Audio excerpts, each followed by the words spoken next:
Thailand में miss universe pageant के दौरान जो इंसिडेंट हुआ उसने ये प्रूव कर दिया कि स्टेज कितना भी बड़ा क्यों ना हो, वो किसी महिला के सम्मान से बढ़कर नहीं है। ये इंसिडेंट हमें ये बताता है कि अगर बात किसी महिला के सम्मान पर आएगा तो विरोध हर जगह उठेगा।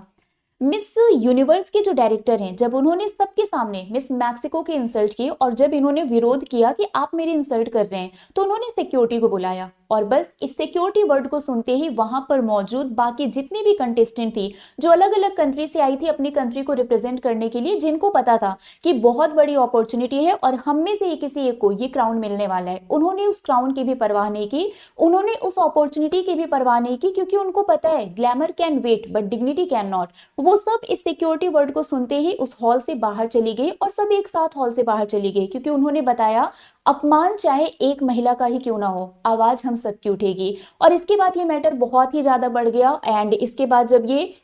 इंसिडेंट तेजी से वायरल होने लगा, बहुत ही ज्यादा इसको एक तरीके से हवा मिली, तो उन्होंने फिर सबके सामने जो वहां के डायरेक्टर हैं जिन्होंने इंसल्ट की थी, उन्होंने माफी भी मांगी एंड अपोलोजाइज भी किया। तो इस इंसिडेंट से हमें एक बात तो पता चलती है कि आपके सामने कोई कितना भी बड़ा या कितना भी छोटा क्यों ना हो, आप कभी किसी के इंसल्ट नहीं कर सकते हैं। याद रखिए, आप जब भी कुछ बोलते हैं, जब भी कुछ करते हैं, तो आपको इस बात का ध्यान रखना होगा कि अभी आप चाहे कितने भी पावरफुल क्यों ना हो, आप कितने भी बलवान क्यों ना हो, आपको हमेशा इस बात का ध्यान रखना पड़ेगा कि वक्त कभी भी बदल सकता है, जो इस इंसिडेंट ने हमें करके दिखाया है।